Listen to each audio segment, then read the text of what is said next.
À l'occasion de la journée du design italien, l'ambassade d'Italie au Maroc poursuit son cycle de conférences. Étape du jour, l'université Euromède de Fès. Même engagement, autre public, mais toujours la même écoute attentive autour des mots d'Umberto Pasti. On est extrêmement heureux, mais comme à chaque fois, en fait, les activités à laquelle l'ambassade d'Italie au Maroc nous associe sont extrêmement riches et diversifiées. Et puis aujourd'hui, dans le cadre des journées dédiées au design, les IDD, Italian Design Days, pour lesquelles ce n'est pas la première fois que nous sommes associés et on est très contents. La thématique d'aujourd'hui, elle est d'une pertinence extrême et surtout d'une très très grande actualité. Ce qui a été partagé aujourd'hui, et comme l'a si bien dit Monsieur Umberto, il a commencé par dire je suis âgé. Et en fait, ce bagage d'expérience et d'âge ne fait que rendre encore ce qu'il a partagé avec nos étudiants, que lui donner davantage de poids, parce qu'il regarde avec les yeux d'aujourd'hui, mais avec quand même énormément de recul ce potentiel dont il parle, qui est notre patrimoine, aussi bien matériel qu'immatériel. Et je crois qu'il a réussi avec brio, à travers des exemples tout petits, tout simples,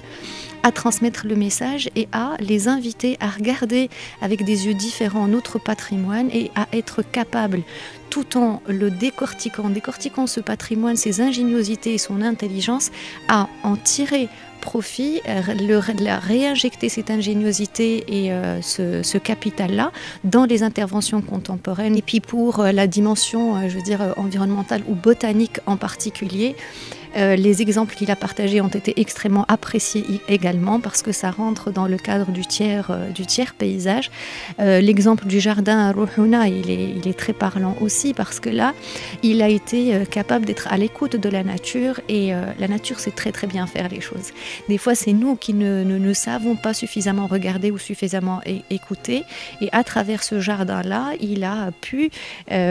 retenir toute l'intelligence de la nature, être capable de la transmettre et de aussi partager avec ce jeune public quelles pourraient être les approches dans tous les domaines, pas seulement dans le domaine botanique, mais quelles pourraient être les approches qui vont nous aider à capitaliser et préserver notre patrimoine tout en agissant aujourd'hui de façon contemporaine. Il a aussi dit je ne suis pas architecte, je ne suis ni architecte ni designer et en réalité il est un peu l'architecte des émotions qu'on fait à travers les mots, à travers le regard, à travers la délicatesse qu'on peut exprimer envers un patrimoine qu'il a l'air de bien connaître. Parmi les voix attentives dans la salle, celle d'Oumaima Fassifiri, comme Umberto, elle tente aussi de protéger le paesaggio. Oggi abbiamo avuto una bella presentazione dal signore Umberto Pasti, che è stata bella ricca di tanti insegnanti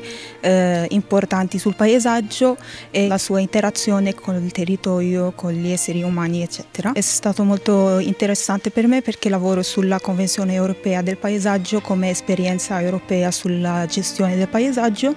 e quindi mi sono sempre chiesta su questa domanda di come inserire il paesaggio nella nostra vita quotidiana, ma anche nell'ambito degli insediamenti urbani, eccetera. E questa presentazione era molto interessante in questo senso perché il Signore ci ha dato tante informazioni, ma anche la sua esperienza